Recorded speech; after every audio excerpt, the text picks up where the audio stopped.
ಕೇಂದ್ರ ಸರ್ಕಾರದ ನೂತನ ಪಿಎಫ್ ನೀತಿಗೆ ತೀವ್ರ ಆಕ್ಷೇಪ ವ್ಯಕ್ತಪಡಿಸಿ ಬೆಂಗಳೂರಿನಲ್ಲಿ ಬೃಹತ್ ಪ್ರತಿಭಟನೆ ನಡೆಸಲಾಗ್ತಾ ಇದೆ. ಬನ್ನೇರುಘಟ್ಟ ರಸ್ತೆಯ ಗೊಟ್ಟೆಗೆರೆ ಸಮೀಪ ಪ್ರತಿಭಟನೆ ನಡೆಸ್ತಾ ಇದ್ದ ಪ್ರತಿಭಟನಾಕಾರರ ಮೇಲೆ ಪೊಲೀಸರು ಲಾಠಿ ಪ್ರಹಾರ ನಡೆಸಿದ್ದಾರೆ.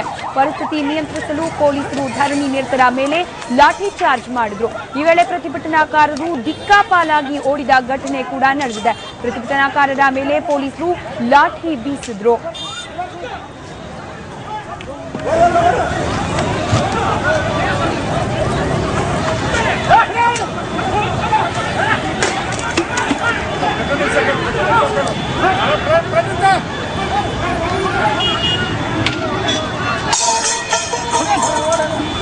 ಮುಂದೆನೇರಾ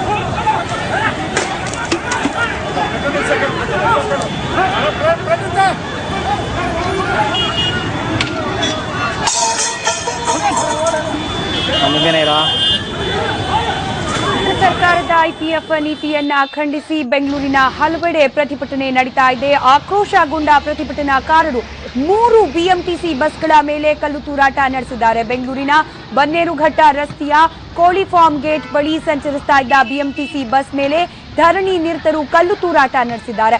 ಇದರಿಂದ ಬಿಎಂಟಿಸಿ ಬಸ್ಗಳ ಗಾಜು ಪುಡಿ ಪುಡಿಯಾಗಿದ್ದು ಜಖಂಗೊಂಡಿದೆ. ಹೀಗಾಗಿ ಉದ್ರಿಕ್ತ ಪ್ರತಿಭಟನಾಕಾರರನ್ನ ನಿಯಂತ್ರಿಸುವಲ್ಲಿ ಪೊಲೀಸರು ಹರಸಾಹಸ ಪಡ್ತಿದ್ದಾರೆ.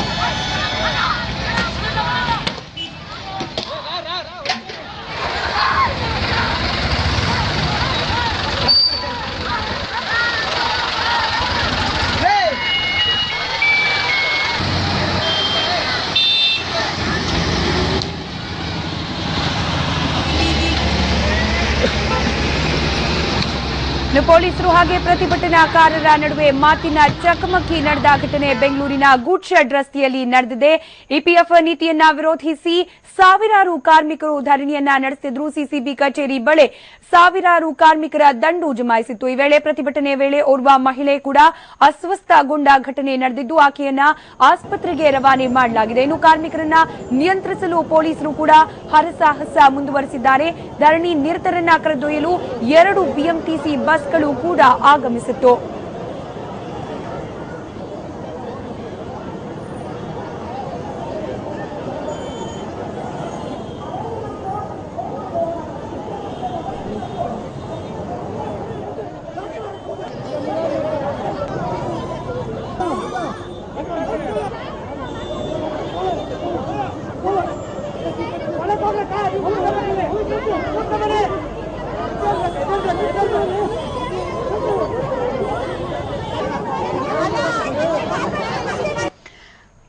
ಬೆಂಗಳೂರಿನ ಗೂಡ್ಶೆಡ್ ರಸ್ತೆಯಲ್ಲಿ ಕೂಡ ಬೃಹತ್ ಪ್ರತಿಭಟನಾ ರ್ಯಾಲಿಯನ್ನ ನಡೆಸಲಾಗ್ತಾ ಇತ್ತು. ಈ ವೇಳೆ ಮಹಿಳೆಯೋರ್ವಳು ಅಸ್ವಸ್ಥಗೊಂಡಿರುವ ಘಟನೆ ನಡೆದಿದೆ. ಕೂಡಲೇ ಆಕೆಯನ್ನ ಸ್ಥಳೀಯ ಆಸ್ಪತ್ರೆಗೆ ದಾಖಲಿಸಿ ಚಿಕಿತ್ಸೆಯನ್ನ ಕೊಡಿಸಲಾಯಿತು. ಈ ವೇಳೆ ಪೊಲೀಸರು ಹಾಗೆ ಪ್ರತಿಭಟನಾಕಾರರ ನಡುವೆ ಮಾತಿನ ಚಕಮಕಿ ಕೂಡ ನಡೆದಿರೋದು.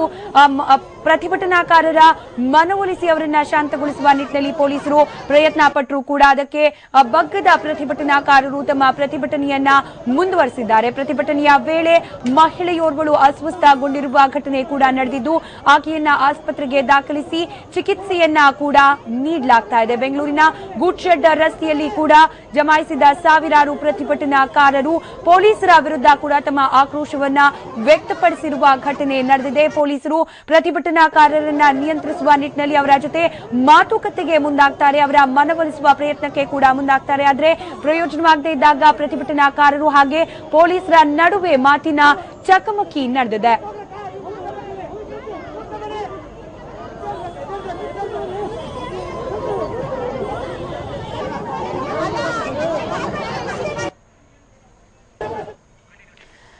ಇನ್ನು ಬೆಳ್ಳಂದೂರು ಗೇಟ್ ಸಮೀಪ ಕೂಡ ಪೊಲೀಸರ ಮೇಲೆ ಪ್ರತಿಭಟನಾಕಾರರು ಕಲ್ಲೆಸೆತ ಮಾಡಿದ್ದಾರೆ. ಬೆಂಗಳೂರಿನ ಸರ್ಜಾಪುರ ರಸ್ತೆಯಲ್ಲಿನ ಬೆಳ್ಳಂದೂರು ಗೇಟ್ ಬಳಿ ಪ್ರತಿಭಟನಾ ನಿರತರು ಪೊಲೀಸರ ಮೇಲೆ ಕಲ್ಲು ತೂರಿದ್ದಾರೆ. ಉದ್ರಿಕ್ತ ಪ್ರತಿಭಟನಾ ನಿರತರನ್ನ ಚದುರಿಸಲು ಪೊಲೀಸರು ಲಾಠಿ ಚಾರ್ಜ್ ಮಾಡಿದ್ರು. ಅನಂತರ ಕಲ್ಲು ತೂರಾಟದಲ್ಲಿ ಇಬ್ಬರು ಪ್ರತಿಭಟನಾಕಾರರಿಗೆ ಗಾಯವಾಗಿದ್ದು, ಗಾಯಾಳುಗಳಿಬ್ಬರನ್ನ ಕೂಡ ಸ್ಥಳೀಯ ಖಾಸಗಿ ಆಸ್ಪತ್ರೆಗೆ ದಾಖಲಿಸಲಾಗಿದೆ. ಇದೇ ಸಂದರ್ಭದಲ್ಲಿ 5 ಪ್ರತಿಭಟನಾಕಾರರನ್ನ ಕೂಡ ಪೊಲೀಸರು ವಶಕ್ಕೆ ಪಡೆದು ಅವರನ್ನ ಬೇರೆಡೆಗೆ ಕರೆದೊಯ್ದಿರುವ ಬಗ್ಗೆ ಮಾಹಿತಿ ಲಭ್ಯವಾಗಿದೆ.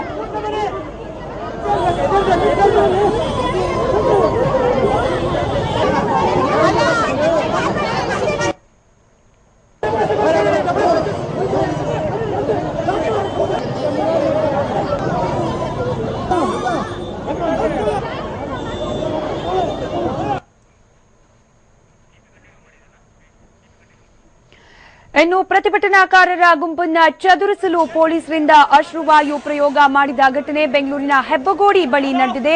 ತೀವ್ರಗೊಂಡ ಪ್ರತಿಭಟನೆಯನ್ನ ಹತ್ತಿಕ್ಕಲು ಹೊಸೂರು ರಸ್ತೆಯಲ್ಲಿರುವ ಹೆಬ್ಬಗೋಡಿ ಬಳಿಯಲ್ಲಿ ಪೊಲೀಸರು ಅಶ್ರುವಾಯು ಪ್ರಯೋಗ ಮಾಡಿದ್ರು. ನಂತರ ಕೇಂದ್ರದ ನೂತನ ಪಿಎಫ್ ನೀತಿಯನ್ನ ವಿರೋಧಿಸಿ ಪ್ರತಿಭಟನೆಯನ್ನ ನಡೆಸಲಾಗ್ತಾ ಇತ್ತು. ಬೃಹತ್ ಧರಣಿ ವೇಳೆ ಪೊಲೀಸರು ಪ್ರತಿಭಟನಾಕಾರರನ್ನ ನಿಯಂತ್ರಿಸುವ ಸಲುವಾಗಿ ಅಶ್ರುವಾಯು ಪ್ರಯೋಗಿಸಿದ ಘಟನೆ ಬೆಂಗಳೂರಿನ ಹೆಬ್ಬಗೋಡಿಯಲ್ಲಿ ನಡೆದಿದೆ.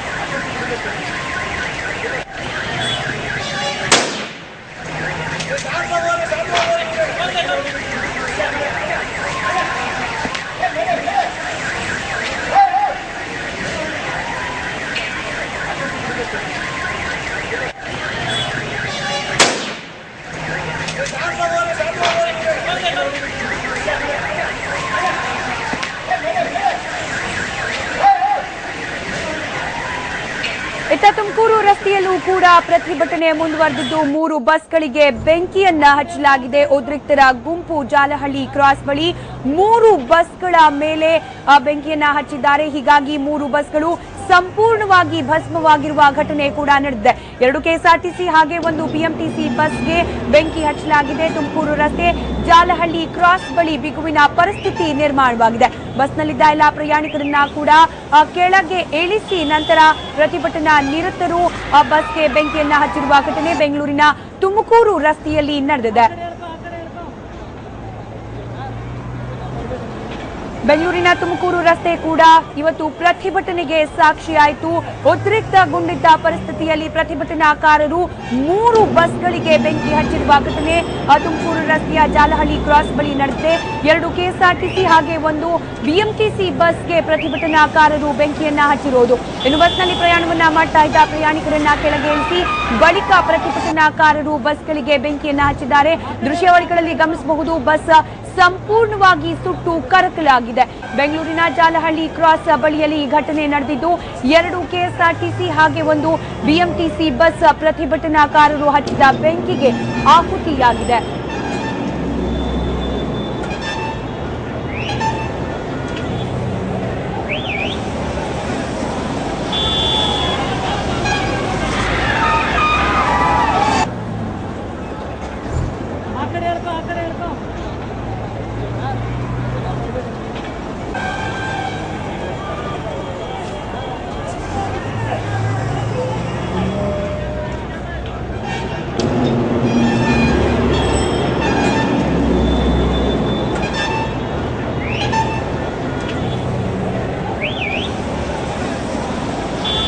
ಇನ್ನು ಸಿಎಂ ನಿವಾಸ ಕಾವೇರಿಗೆ ಗೃಹ ಸಚಿವ ಪರಮೇಶ್ವರ್ ಭೇಟಿ ನೀಡಿದ್ದಾರೆ. ಕೋಡಿಚಿಕ್ಕನಹಳ್ಳಿ ಲಾಠಿ ಚಾರ್ಜ್ ಬಗ್ಗೆ ಮಾಹಿತಿಯನ್ನ ಈಗಾಗಲೇ ಸಚಿವರು ನೀಡಿದ್ದಾರೆ ಎನ್ನುವ ಮಾಹಿತಿ ಲಭ್ಯವಾಗ್ತಿದೆ. ಕೇಂದ್ರದ ನೂತನ ಪಿಎಫ್ ನೀತಿ ವಿರೋಧಿಸಿ ಇವತ್ತು ಪ್ರತಿಭಟನೆ ನಡೀತಾ ಇದೆ. ಪ್ರತಿಭಟನಾ ನಿರತರ ಮೇಲೆ ಲಾಠಿ ಚಾರ್ಜ್ ನಡೆಸಲಾಗಿದೆ. ಈ ಕುರಿತಾಗಿ ಸಿಎಂ ಸಿದ್ದರಾಮಯ್ಯ ಅವರಿಗೆ ಗೃಹ ಸಚಿವ ಡಾಕ್ಟರ್ ಜಿ ಪರಮೇಶ್ವರ್ ನೀಡಿದ್ದಾರೆ ಎನ್ನುವ ಮಾಹಿತಿ ಲಭ್ಯವಾಗ್ತಾ ಇದೆ.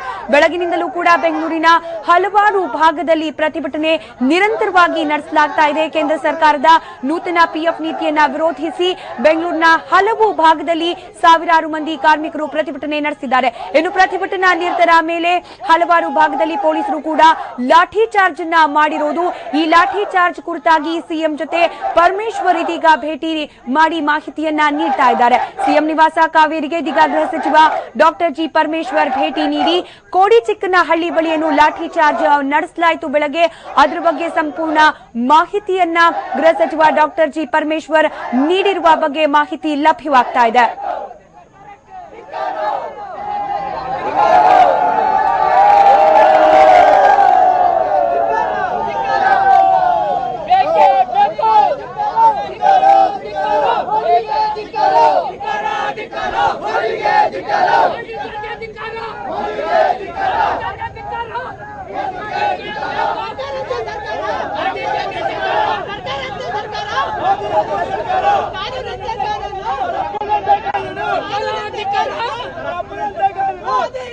ಕೇಂದ್ರ ಸರ್ಕಾರದ ನೂತನ ಪಿಎಫ್ ನೀತಿಗೆ ತೀವ್ರ ಆಕ್ಷೇಪ ವ್ಯಕ್ತಪಡಿಸಲಾಗ್ತಾ ಇದೆ. ಬೆಂಗಳೂರಿನ ಜಾಲಹಳ್ಳಿ ಕ್ರಾಸ್ನಲ್ಲಿ ಬೃಹತ್ ಪ್ರತಿಭಟನೆ ಕೈಗೊಳ್ಳಲಾಗಿದೆ.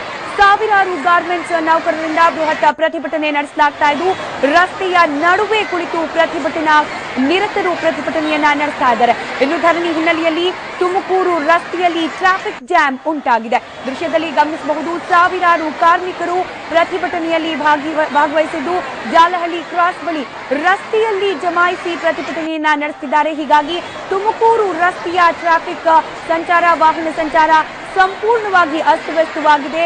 ತುಮಕೂರು ರಸ್ತೆಯಲ್ಲಿ ಟ್ರಾಫಿಕ್ ಜಾಮ್ ಉಂಟಾಗಿ ವಾಹನ ಸವಾರರು ಹರಸಾಹಸ ಪಟ್ಟಿರುವ ದೃಶ್ಯ ಸರ್ವೇ ಸಾಮಾನ್ಯವಾಗಿದೆ. ಇನ್ನು ದೃಶ್ಯದಲ್ಲಿ ಗಮನಿಸಿದ್ದೀರಿ, ಸಾವಿರಾರು ಪ್ರತಿಭಟನಾಕಾರರು ರಸ್ತೆಯಲ್ಲಿ ಜಮಾಯಿಸಿ ಪ್ರತಿಭಟನೆಯನ್ನ ನಡೆಸ್ತಾ ಇದ್ದಾರೆ.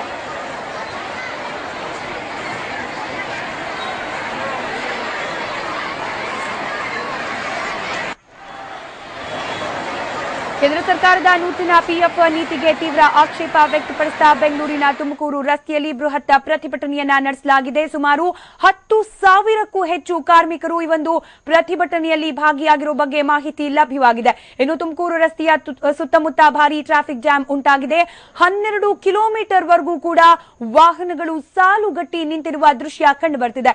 ಸಾವಿರಾರು ವಾಹನಗಳು ಜಾಲಹಳ್ಳಿ ಕ್ರಾಸ್, ಪೀಣ್ಯ ಸೇರಿದಂತೆ ವಿವಿಧೆಡೆ ಜಮಾಯಿಸಿದೆ. ಇನ್ನು ಹಲವಾರು ಭಾಗದಲ್ಲೂ ಕೂಡ ಬೃಹತ್ ಧರಣಿಯನ್ನ ನಡೆಸಲಾಗ್ತಾ ಇದೆ. ಇನ್ನು ನಮ್ಮ ಮೆಟ್ರೋಗೂ ಕೂಡ ನೌಕರರ ಪ್ರತಿಭಟನೆಯ ಬಿಸಿ ತಟ್ಟಿರೋದು. ಮೆಟ್ರೋ ರೈಲಿನಲ್ಲಿ ಎಂದಿಗಿಂತ ಹೆಚ್ಚಿನ ಜನರು ಪ್ರಯಾಣವನ್ನ ಬೆಳೆಸಿದ್ದಾರೆ. ಮೆಟ್ರೋ ರೈಲು ಪ್ರಯಾಣಿಕರಿಂದ ತುಂಬಿ ತುಳುಕ್ತಾ ಇದೆ. ಆದರೆ ರೈಲು ನಿಲ್ದಾಣದಿಂದ ಹೊರಬರಕಾಗದೆ ಜನರು ಪರದಾಟ ಮಾಡ್ತಾ ಇದ್ದಾರೆ. ಯಾಕಂದ್ರೆ ಮುಖ್ಯ ದ್ವಾರವನ್ನ ಮುಚ್ಚಲಾಗಿದೆ. ಹೀಗಾಗಿ ಮುಖ್ಯ ದ್ವಾರದಿಂದ ಹೊರಗೆ ಬರಲಾಗದೆ ಜನ ಪರದಾಡುವ ದೃಶ್ಯ ಕಂಡು ಬರ್ತಾ ಇದೆ. ಮುನ್ನೆಚ್ಚರಿಕಾ ಕ್ರಮವಾಗಿ ಮೆಟ್ರೋ ನಿಲ್ದಾಣದ ಮುಖ್ಯ ದ್ವಾರವನ್ನ ಮುಚ್ಚಲಾಗಿದೆ. ಹೀಗಾಗಿ ಸಂಚಾರವನ್ನಂತೂ ಮಾಡಾಗಿದೆ. ಆದರೆ ತಲುಪಬೇಕಾದ ಸ್ಥಳವನ್ನ ತಲುಪೋಕೆ ಇನ್ನೂ ಕೂಡ ಜನರಿಗೆ ಸಾಧ್ಯವಾಗ್ತಿಲ್ಲ. ಯಾಕಂತಂದ್ರೆ ಮುಂಜಾಗ್ರತಾ ಕ್ರಮವಾಗಿ ಮೆಟ್ರೋ ನಿಲ್ದಾಣದ ಮುಖ್ಯ ದ್ವಾರವನ್ನ ಬಂದ್ ಮಾಡಲಾಗಿದೆ. ಹೀಗಾಗಿ ಮೆಟ್ರೋ ನಿಲ್ದಾಣದಲ್ಲೇ ನೂರಾರು ಮಂದಿ ಪ್ರಯಾಣಿಕರು ಇದೀಗ ಸಿಲುಕೊಂಡಿದ್ದಾರೆ. ಜೊತೆಗೆ ಮತ್ತೊಂದು ಕಡೆ ತುಮಕೂರು ರಸ್ತೆಯಲ್ಲಿ ಪ್ರತಿಭಟನೆಯ ಬಿಸಿ ಕೂಡ ಹೆಚ್ಚಾಗ್ತಾನೆ ಸಾಗ್ತಾ ಇದೆ.